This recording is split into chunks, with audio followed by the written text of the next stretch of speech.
Hello and welcome to the Teji classes. कल हम लोगों ने साइंस का क्लास 9th का chapter second is matter around us pure का पार्ट 1 देखे थे और आज हम लोग इसका पार्ट 2 देखेंगे। आज हम लोग इसी चैप्टर का मिक्सचर्स के पार्ट को देखेंगे कि मिक्सचर्स है क्या। ठीक है, let's start. This class will be helpful for the academics, CHS entrance examination, science olympiads, and other school entrance examinations. The motto of this channel is to empower your KBC, that is the knowledge, basics, and concepts. So let's start. First of all, we will discuss about the impure substances, means the mixtures. What is mixtures? It is a combination of two or more elements, two or more substances. That is called the mixtures. The combination of two or more substances is called mixture. Okay, it is of two types. First one is the homogeneous and the second one is the heterogeneous. Homogeneous means it is the substances which used in the homogeneous mixtures are of uniform compositions. जो substance homogeneous mixture में use किया जा रहा है वो कैसे है, उसका कंपोजिशन कैसा है, यूनिफॉर्म है।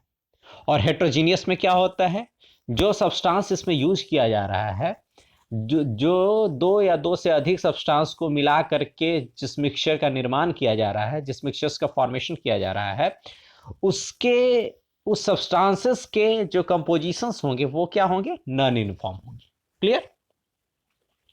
फॉर एग्जांपल होमोजेनियस मिक्सचर्स में शुगर और वाटर या वाटर अल्कोहल, ठीक है, मतलब ये दोनों जब मिक्स हो जाएंगे, यानी शुगर और वाटर जब मिक्स हो जाएंगे तो उसके बाद इसका एक ही फेज रहेगा और उस फेज यानी वो सिंगल फेज रहेगा और इसी के कारण उस टाइप के मिक्सचर्स को हम लोग होमोजेनियस मिक्सचर्स कहते हैं।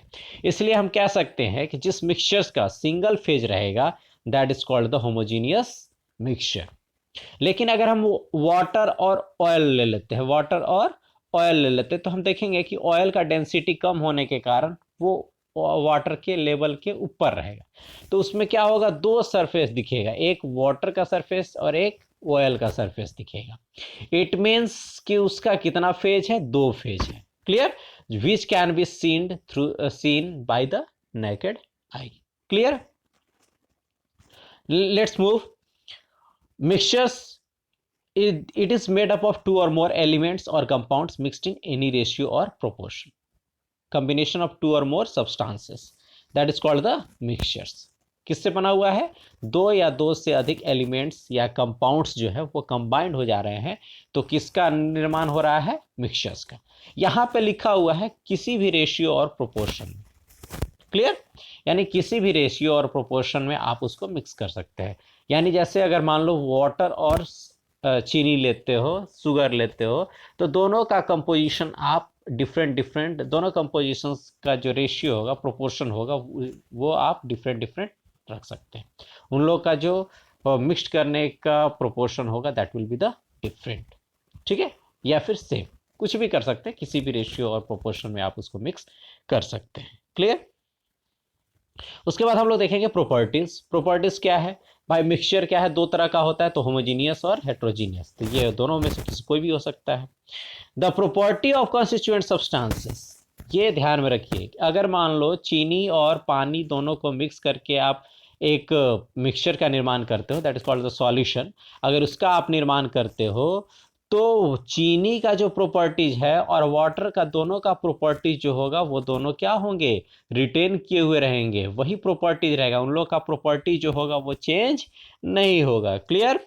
इसमें फिर क्या होगा, no new compound is formed, यानी यही डिफरेंस है किसमें, मिक्सचर्स और कंपाउंड में। कंपाउंड क्या होता है, एक नया फॉर्मेशन हो जाए। मिक्सचर में क्या होगा, दो और मोर एलिमेंट्स कंबाइंड होंगे किसी भी रेशियो प्रोपोर्शन में, तो वो कोई नया कंपाउंड का फॉर्मेशन नहीं करेगा। लेकिन जो कंपाउंड होते हैं वो अगर दो या दो से अधिक एलिमेंट्स को कंबाइन कर सकते हैं, करेंगे तो नया कंपाउंड का फॉर्मेशन हो जाएगा, जिसका कुछ भी जो प्रॉपर्टीज होंगे वो समथिंग डिफरेंट हो जाएगा। Clear? Elements can be separated by simple physical process. Mixture अगर किए हो तो उसके जो एलिमेंट्स होंगे उसको आप सेपरेट कर सकते हो कोई भी सिंपल फिजिकल प्रोसेस से। Clear? And the last that is the it has not a fixed melting और बॉइलिंग पॉइंट। ये दोनों पॉइंट्स जो होते हैं मेल्टिंग और बॉइलिंग पॉइंट्स, ये दोनों क्या होंगे, ये दोनों इसके फिक्स नहीं होंगे। क्लियर? आई बात समझ में? जिस पॉइंट पे कोई भी सब्सटेंस मेल्ट करने लगे that is the melting point, boiling point जिस पर वो बॉयल करने लगे। Clear? That is the boiling point. I hope आप लोग समझ गए होंगे। नेक्स्ट, मिक्सचर्स और कंपाउंड्स। यही अभी बोल रहे थे कि मिक्सचर और कंपाउंड में क्या अंतर है भाई। तो मिक्सचर्स जो होते हैं, एलिमेंट्स और कंपाउंड्स जो हो जाएंगे वो क्या होंगे, मिक्स टुगेदर, दोनों आपस में मिले हुए रहेंगे, लेकिन कोई भी नया कंपाउंड का फॉर्मेशन इसमें नहीं होगा। क्लियर? और एलिमेंट्स रिएक्ट करते हैं जिसमें एक नया सब्सटेंस का फॉर्मेशन होगा, that is called the compound. Clear? इस मिक्सचर्स के कंपोजिशंस जो होते हैं वो क्या होते हैं, वेरिएबल्स होते हैं। कंपोजिशन क्या होंगे, वेरिएबल होंगे। क्लियर? क्योंकि इसमें हेट्रोजीनियस मिक्सचर्स भी आता है और इसके सबसे कंपोजिशंस जो होंगे, each new substance is always fixed. ठीक है? जो नया कंपाउंड का फॉर्मेशन होगा उसका जो कंपोजिशंस हो जाएंगे वो क्या होंगे, फिक्स्ड होंगे। Clear? Mixture shows the properties of constituent substances. Mixture जो होते हैं वो किसके प्रॉपर्टी शो करेंगे, जिससे मिलकर के बना हुआ है उसका प्रॉपर्टी वो शो करता है। कौन? मिक्सचर। ठीक है? जैसे अगर चीनी और पानी से अगर बना हुआ है तो चीनी का भी प्रॉपर्टी शो करेगा सॉल्यूशन और पानी का भी प्रॉपर्टी शो करेगा। लेकिन जब कंपाउंड का फॉर्मेशन होगा तो जो नया सब्सटेंस का फॉर्मेशन होगा उसका प्रॉपर्टीज क्या हो जाएंगे, डिफरेंट हो जाएंगे। क्लियर? उसके प्रॉपर्टीज डिफरेंट हो जाएंगे, किसके, उसके कंस्टिट्यूएंट जो एलिमेंट्स हैं उससे। क्लियर है? The constituents can be, mixtures में क्या होंगे, लास्ट पॉइंट क्या है, the constituents can be separated by the physical methods. इसको आप फिजिकल मेथड से इसके कंस्टिट्यूएंट्स को आप सेपरेट कर सकते हैं, लेकिन ये कंपाउंड्स के जो कंस्टिट्यूएंट्स होंगे उसको आप केमिकल प्रोसेस या इलेक्ट्रोकेमिकल प्रोसेस से ही आप उसको क्या कर सकते हैं, सेपरेट कर सकते हैं। क्लियर? वो कैसे सेपरेट करते हैं इस चैप्टर में हम लोग देखेंगे अगले भाग में। Clear? Let's move. I hope आप लोग समझ गए होंगे कि मिक्सचर्स और कंपाउंड्स के बीच में क्या डिफरेंसेस हैं। सीधा सीधी याद रखना है कि मिक्सचर्स में जो नया सब्सटेंस का फॉर्मेशन हो रहा है उसमें उसके जो कंपोजिशंस होंगे या फिर उसके जो सब्सटेंसेस का नया सारा सब्सटेंसेस का जो फॉर्मेशन होंगे उसको हम लोग इजीली सेपरेट कर सकते हैं, लेकिन कंपाउंड्स का जो फॉर्मेशन होगा उसको इजीली सेपरेट नहीं किया जा सकता है।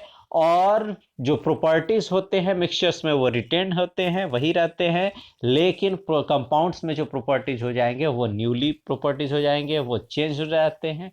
ठीक है? आई होप अब आप लोग क्लियर इसको समझ गए होंगे किसके, मिक्सचर्स और कंपाउंड्स के बीच के डिफरेंसेस को। नेक्स्ट हम लोग देखेंगे कि टाइप्स ऑफ मिक्सचर्स, किसके मिक्सचर टाइप्स, मिक्सचर्स के। तो हम लोग देखे थे कि मिक्सचर्स का दो तरह का टाइप होता है, एक होमोजीनियस मिक्सचर्स और दूसरा क्या होता है, हेट्रोजीनियस मिक्सचर। होमोजीनियस मिक्सचर्स क्या हो जाएंगे, यूनिफॉर्म कंपोजिशन थ्रू आउट। कैसा कंपोजिशन होगा इसका, यूनिफॉर्म होगा थ्रू आउट। देखिए जैसे यहाँ पे देख रहे हो, ये इस फिगर में आप लोग देखोगे कि मिक्सचर्स है, तो इसके जो होमोजीनियस मिक्सचर, तो इसके जो सब्सटेंस होंगे यानी जिस दो सब्सटेंस से मिलकर के बना हुआ है वो क्या होंगे, यूनिफॉर्म होंगे। जैसे मान लो यहाँ पे इस तरह का सब्सटेंस, अलग सब्सटेंस है, ये गोला, फिर ये इस तरह का, फिर ये गोला, फिर इस तरह का, फिर ये गोला, फिर इस तरह का, मतलब इसके बाद ये, फिर इसके बाद ये यूनिफॉर्मली डिस्ट्रीब्यूटेड होते हैं। ठीक है? लेकिन अगर यही हेट्रोजीनियस में रहेंगे तो ये सब्सटेंस, फिर ये सब्सटेंस, ये सब लाइक सब्सटेंसेस हैं, तो ये सब्सटेंस ये भी लाइक सब्सटेंस हो जाएगा, ये भी लाइक सब्सटेंस हो जाएगा, ये अनलाइक हो जाएगा, ये भी लाइक हो जाएगा, फिर इधर अनलाइक हो जाएगा, इधर लाइक हो जाएगा, मतलब कहीं कहीं रैंडमली ये डिस्ट्रीब्यूटेड होते हैं। इनके कंपोजिशंस जो होते हैं वो यूनिफॉर्मली नहीं रहते हैं। क्लियर? ये दोनों के बीच में ये डिफरेंसेस हैं। नेक्स्ट हम लोग देखेंगे हेट्रोजीनियस मिक्सचर्स। हेट्रोजीनियस मिक्सचर्स में क्या होते हैं, ये यूनिफॉर्म कंपोजिशन नहीं होते हैं, ये नॉन यूनिफॉर्मली डिस्ट्रीब्यूट होते हैं। क्लियर? आई होप आप लोग ये दोनों के बीच के जो डिफरेंसेस है इसको समझ गए होंगे। होमोजीनियस मिक्सचर्स जो कि यूनिफॉर्मली रहते हैं, जिसके कंपोजिशंस क्या होते हैं, यूनिफॉर्मली डिस्ट्रीब्यूटेड रहते हैं थ्रू आउट द पार्ट, ठीक है। और हेट्रोजीनियस में नॉन यूनिफॉर्मली डिस्ट्रीब्यूटेड होते हैं।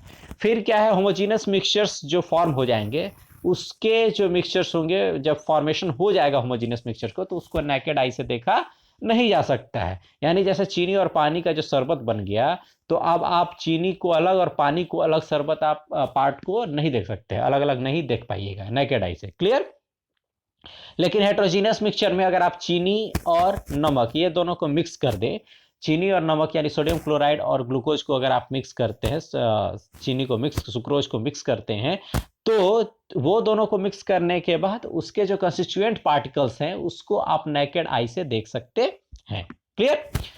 उसके बाद क्या है, होमोजीनियस मिक्सचर्स में हम लोग देखेंगे कि इसका सिंगल ही फेज होता है। जो मिक्सचर्स का फॉर्मेशन होगा उसमें कैसा फेज होगा, सिंगल फेज होगा। लेकिन हेट्रोजीनियस मिक्सचर्स में क्या होते हैं, दो या दो से अधिक फेज भी हो सकते हैं। That are depends upon their constituent particles. जिस पार्टिकल्स से वो मिल करके बने हुए उस पर डिपेंड करते हैं कि वो कितने तरह के फेजेस में डिस्ट्रीब्यूटेड हो सकते हैं। जैसे मान लो ऑयल ले लिए, है ना, वाटर ले लिए, फिर सैंड ले लिए, तो क्या देखोगे आप, तीन, इसमें तीन फेज हो जाएगा। सबसे पहले ऑयल हो जाएगा, फिर वाटर हो जाएगा, फिर क्या हो जाएगा, सैंड हो जाएगा, जो डेंसिटी के अनुसार ऊपर नीचे होता है, क्लियर। फिर हम लोग देख लेते हैं फिगर के माध्यम से, इसको देख लेंगे कि प्योर सब्सटेंसेस, तो हम लोग देख लिए प्योर सब्सटेंसेस में एलिमेंट क्या है, केवल देखो एक ही एटम से मिलकर के सब बना हुआ है। कंपाउंड क्या है, दो या दो से अधिक एलिमेंट्स है, तो इसमें दो एलिमेंट्स को दिखाया गया है। एक जो ब्लू कलर का जो डार्क है वो अलग एलिमेंट है, और दूसरा अलग एलिमेंट है, एक्स जो मेजर एक्स से डिनोट किया गया है। तो ये कंपाउंड और एलिमेंट्स हो गया। मिक्सचर्स में क्या होंगे, यूनिफॉर्मली डिस्ट्रीब्यूटेड होंगे, है ना। और हेट्रोजीनियस ये देख रहे हो कि एक यहाँ एक यहाँ, एक यहाँ, यूनिफॉर्मली डिस्ट्रीब्यूटेड है। लेकिन यहाँ पे क्या है, एक बल्क हो गया, नॉन यूनिफॉर्मली डिस्ट्रीब्यूटेड है, क्लियर। फिर हम लोग देखेंगे होमोजीनियस मिक्सचर्स जो होते हैं वो यूनिफॉर्म, यहाँ पे इसके डिफरेंसेस को देख लेते हैं कि uniform homogeneous mixtures have a uniform composition through out the mixture.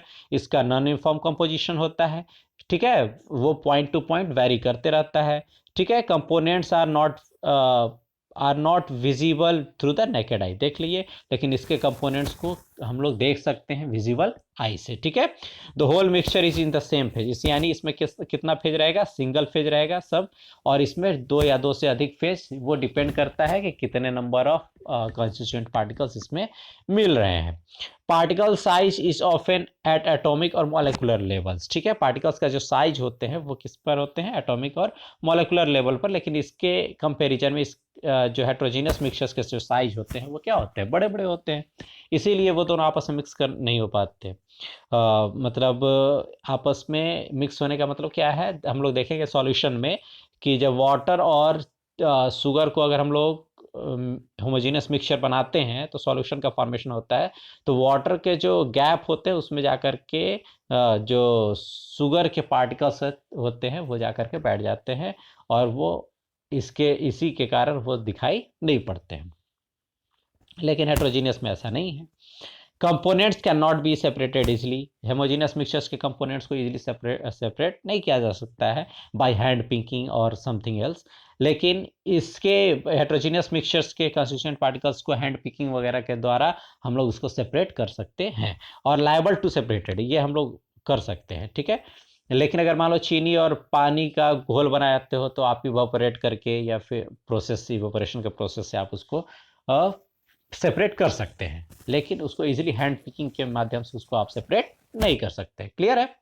I hope आप लोग समझ गए होंगे होमोजीनियस मिक्सचर और हेट्रोजीनियस मिक्सचर्स के बीच में क्या डिफरेंसेस है। एक होमोजीनियस मिक्सचर्स होते हैं जिसमें मेटल्स और नॉन मेटल्स कंबाइंड करके या तो मेटल मेटल कंबाइंड करे, मेटल मेटल कंबाइंड करे, या मेटल और नॉन मेटल कंबाइंड करके किसका फॉर्मेशन करते हैं, एलॉय का फॉर्मेशन करते हैं। तो एलॉय क्या है, it is a homogeneous mixture, किसका, मेटल्स का, और mixture of metals and another elements that can not be separated into their components by physical method, जिसको आप फिजिकल मेथड से सेपरेट नहीं कर सकते हैं। जैसे ब्रास है ना, कॉपर और जिंक का ये क्या है, मिश्रण है। तो दो मेटल या दो से अधिक मेटल या नॉन मेटल्स के मिश्रण को ठीक है, एक तो मेटल ही रहेगा और दूसरा क्या होगा, मिक्सचर ऑफ मेटल, और क्या होगा, अनदर एलिमेंट होगा जिससे, या फिर नॉन मेटल होगा जिससे जो नया सब्सटेंस का फॉर्मेशन होगा उसके कंपोनेंट्स को फिजिकल मेथड के द्वारा आप अलग नहीं कर पाइएगा, that is called the alloys. मतलब एलॉयज क्या है, it is a homogeneous mixture of किसका, मेटल्स का, किसके साथ, मेटल के साथ या अदर एलिमेंट्स या फिर नॉन मेटल्स के साथ, ठीक है, और उसके कंस्टिट्यूएंट पार्टिकल्स को, कंस्टिट्यूएंट एलिमेंट्स को या फिर कंस्टिट्यूएंट मेटल्स को आप फिजिकल मेथड के द्वारा सेपरेट नहीं कर सकते हैं। जैसे स्टील, एग्जांपल के लिए, स्टील किसका किसका कॉम्बिनेशन है, आयरन का और कार्बन का, क्लियर। ब्रॉन्ज है, ब्रॉन्ज किसका है, कॉपर का और टीन का, ठीक है, ब्रॉन्ज मेडल मिलता है ना, तो वो किससे बना हुआ होता है, copper, copper is a metal and teen is also the metal, ठीक है। ब्रास, ब्रास किससे बना हुआ है, कॉपर, ठीक है, और जिंक। आई होप आप लोग समझ गए होंगे, क्लियर। आगे बढ़ते हैं हम लोग, नेक्स्ट देखेंगे हम लोग कि फिजिकल चेंज और केमिकल चेंज में क्या डिफरेंसेस हैं, बस इसको आप जानने के लिए समझ लीजिए। और ये आज का ये लास्ट टॉपिक होगा कि फिजिकल चेंज क्या है और केमिकल चेंज क्या है। तो फिजिकल चेंज यानी फिजिकली चेंज होता है, उसमें कोई नया सब्सटेंस का फॉर्मेशन नहीं होता है। लेकिन अगर केमिकली चेंज होगा तो उसमें नया सब्सटेंस का फॉर्मेशन होगा, क्लियर। इसको क्या बोलेंगे, केमिकल चेंज। कंपाउंड का formation, that is the chemical change. Properties of constituent elements retained, ये फिजिकल चेंज क्या है, मिक्सचर। फिजिकल चेंज क्या होगा, किसमें होता है, मिक्सचर में। केमिकल चेंज किसमें होता है, कंपाउंड में, क्लियर। तो देखोगे कि इसके कंस्टिट्यूएंट एलिमेंट्स का, सब्सटेंसेस का जो प्रॉपर्टीज होगा वो क्या होगा, बरकरार रहेगा, रिटेन रहेगा। लेकिन इसमें जो नया सब्सटेंस का फॉर्मेशन होगा उसके प्रॉपर्टीज क्या हो जाते हैं, चेंज हो जाते हैं, जो कि कंपाउंड में होता है। Change does not involve loss और gain of heat, clear. Physical change में there is not a loss and gain of heat, यानी आप फिजिकल चेंज हो रहा है तो उसमें हीट और हीट की मदद से वो चेंज नहीं हो रहा है, क्लियर। लेकिन केमिकल चेंज जब होंगे तो उसमें आप हीट देंगे, या तो हीट इवॉल्व होगा या तो हीट एब्जॉर्ब होगा, ठीक है। अगर लॉस ऑफ हीट हो रहा है, ठीक है, तो यानी हीट इवॉल्व हो रहा है। गेन ऑफ हीट हो रहा है तो यानी हीट एब्जॉर्ब हो रहा है, क्लियर। तो इसको बोलते हैं केमिकल चेंज। तब हम बोलेंगे कि क्या, कौन सा चेंज हो रहा है, केमिकल चेंज हो रहा है। फिर क्या है, this change is generally reversible. Reversible का मतलब क्या होता है कि अगर ए और बी मिल करके नए सब्सटेंस का निर्माण किया सी, तो सी को तोड़ने के बाद ए और बी कंस्टिट्यूएंट पार्ट्स को लाया जा सकता है। लेकिन ये चेंज जो होते हैं ये रिवर्सिबल भी होते हैं और इरिवर्सिबल भी होते हैं, ठीक है। केमिकल चेंज रिवर्सिबल भी होता है और इरिवर्सिबल भी होता है।